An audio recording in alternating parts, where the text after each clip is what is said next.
$1 trillion.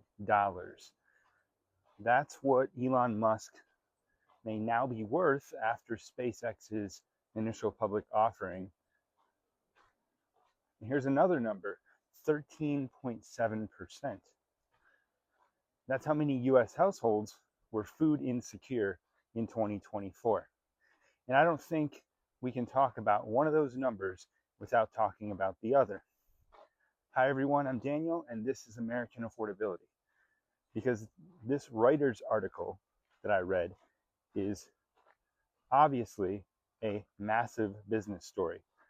I'm seeing it all over the news today, and it is phenomenal to think that somebody is now a trillionaire. But yes, Elon Musk, SpaceX, his company, raised a record $75 billion in its IPO, and Elon Musk's net worth may now be over $1.1 trillion. And I get why some people are going to look at that and say, that's incredible. And in one sense, it is incredible. I mean, Tesla changed the car industry. SpaceX changed the space industry. And there's no serious way to pretend that these companies have not done big things, because they have. I mean, this isn't about hating innovation or punishing success.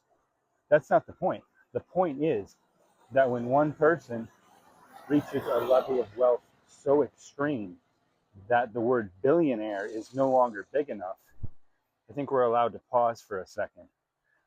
We're allowed to ask what that actually means, because $1 trillion is not just rich.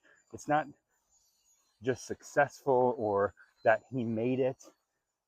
It's a level of wealth that's almost impossible for normal people to even understand. I mean, most Americans are thinking in terms of rent, groceries, car payments, insurance, debt, retirement.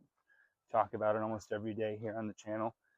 And they're trying to figure out whether they can afford a vacation, or whether they can fix the car, or if they can handle a medical bill, or whether they can retire before their body gives out.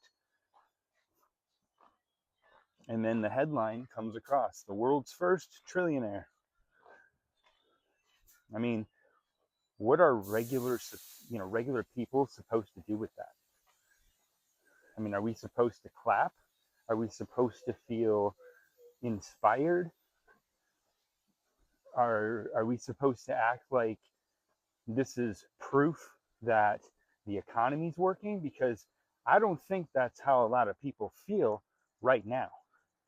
I think a lot of people see a headline like this and feel the gap.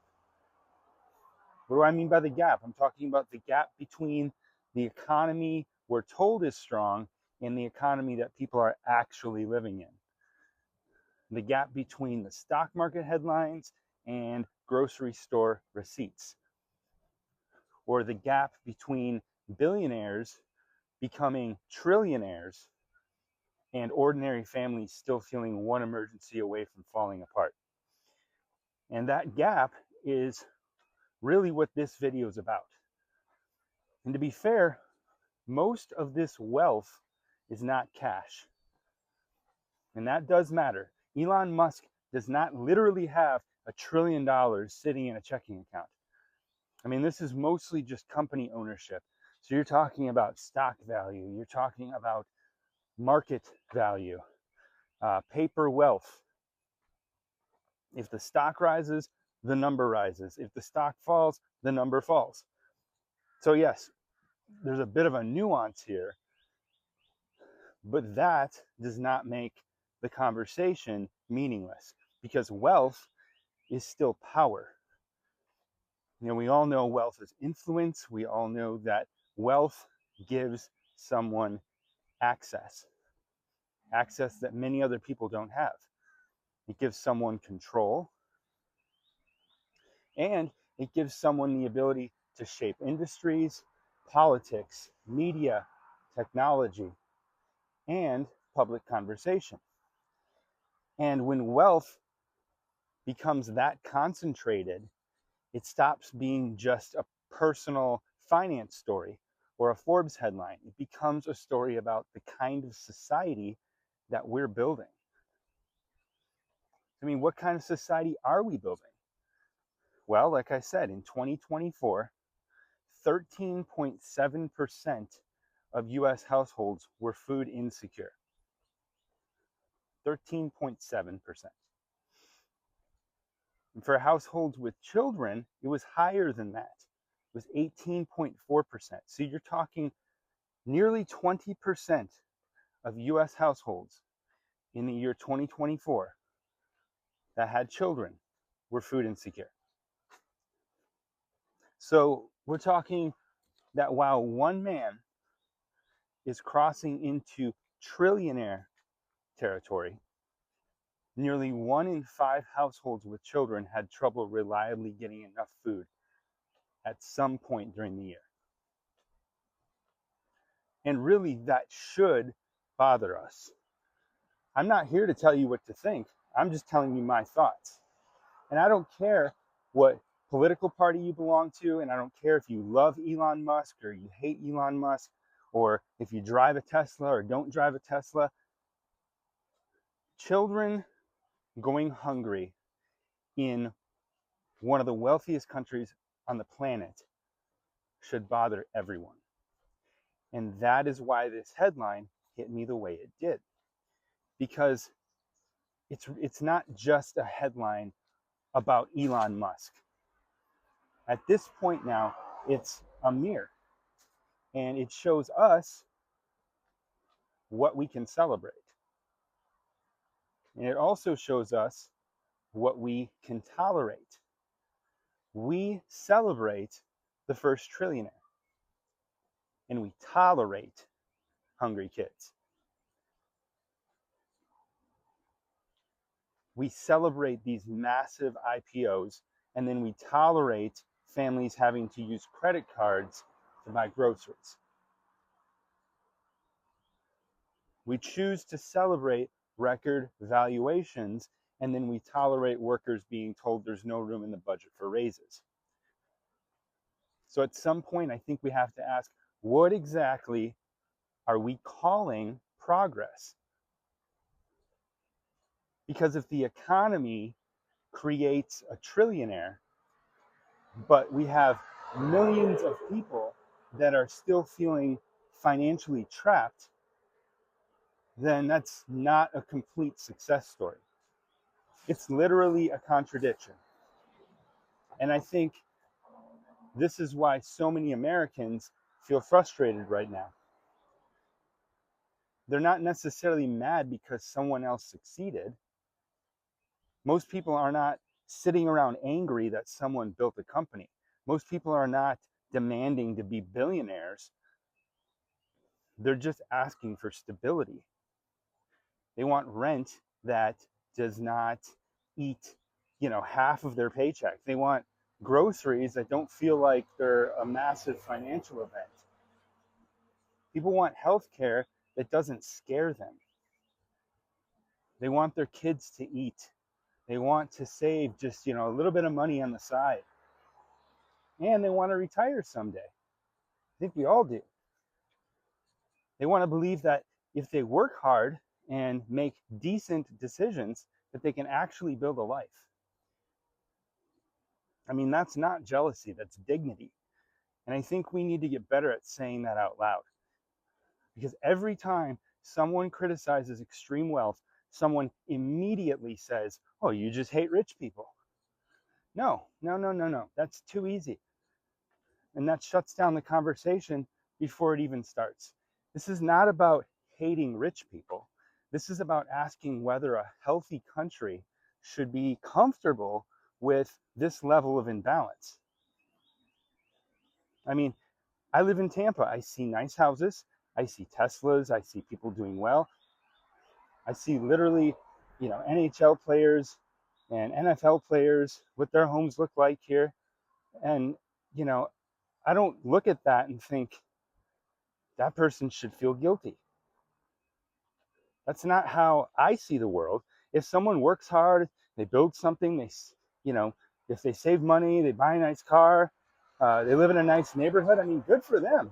That's not the issue. The issue is scale here. I mean, there is successful, there's wealthy, there's extremely wealthy, and then there's one person may now be worth over $1 trillion while millions of American households are food insecure. So, I mean, that's a different conversation. And honestly, we should be mature enough as a society to have that conversation without turning it into some cartoon argument. It doesn't have to be that, oh, capitalism is perfect or every rich person is evil. I mean, there's a much more reasonable middle ground there. We can recognize innovation and we can still question inequality. We can also respect business success and still ask if the system is producing outcomes that make sense. And we can also admire ambition and still say that, something about this feels off. Because it really does. It feels off. It feels off when the richest person in the world becomes almost unimaginably richer while normal people are cutting back on basic spending. And it feels off when the country can produce private fortunes on this scale, but somehow still acts like solving hunger is too complicated. And it definitely feels off when families are told that the economy is strong, but their own lives feel more fragile than ever. And to me, it also feels off when we're expected to celebrate all of this like it's normal. And I know someone's going to say, so just take his money. No, that's not the conversation. The conversation is what this headline tells us about our priorities. I mean, what do we reward? What do we ignore? What do we call normal? I mean, what do we call unacceptable? Because if we can look at a Trillionaire headline and a food insecurity headline in the same country and not feel any tension between those two things, then I think we've really become numb. And that numbness is dangerous. Because once extreme inequality starts feeling normal, people just stop questioning it. And they stop asking why wages don't stretch. And they stop asking why childcare is so expensive. And then they stop asking why full-time workers still need help. And then they stop asking why some people accumulate more wealth than they could ever use, while other people cannot absorb a $500 emergency. They just accept it. And I don't think we should accept it or become numb to it. I don't think we should pretend that every massive wealth headline is automatically a victory for everybody else, because it's definitely not. A stock valuation going up does not mean a family can afford childcare. An IPO raising billions doesn't mean workers are financially secure. And beyond that, a CEO becoming richer than anyone in history doesn't mean that ordinary Americans are doing better. And that right there is the disconnect. The economy can look amazing from the top, but from the ground level, a lot of people still feel stretched, they feel anxious, they feel exhausted. And that's what American affordability really is all about here. It's not just whether the country is rich. The country is rich. The question is whether normal people can live decent lives inside that rich country. Can people afford housing? Can they afford health care? Can they feed their kids and still save something for the future? I mean, can people work hard and actually feel like they're getting somewhere? Because if the answer keeps being no, then what exactly are we celebrating? A trillionaire in a country with hungry children should make us uncomfortable. And it's not because success is bad. It's not because innovation is bad or business is bad. It's because the gap between what we celebrate and what we tolerate has gotten way too large. And this is the part I keep coming back to, the gap between wealth and security, and the gap between headlines and real life, and the gap between what the economy can produce and what ordinary families actually experience. And maybe the first step is just being honest enough to call that gap what it is.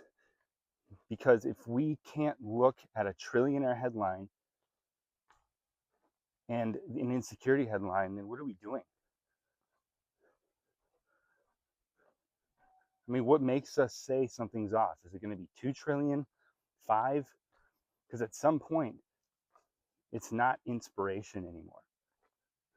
It's a mirror showing us what we have, just decided to accept. And I think we're allowed to look at that mirror and ask if we like what we see. So here's where I'll leave you with a question. When you see a headline like this, I mean, what's your first reaction? Do you see it as innovation and success? Or do you see it as a sign that something in our economy is deeply out of balance? I genuinely want to hear what you think. So drop it in the comments. I read every one. And if you want more conversations like this about affordability, inequality, money, and what it really costs to live in America, hit like and subscribe, and please share. As always, keep learning, keep adapting, and I'll see you in the next one.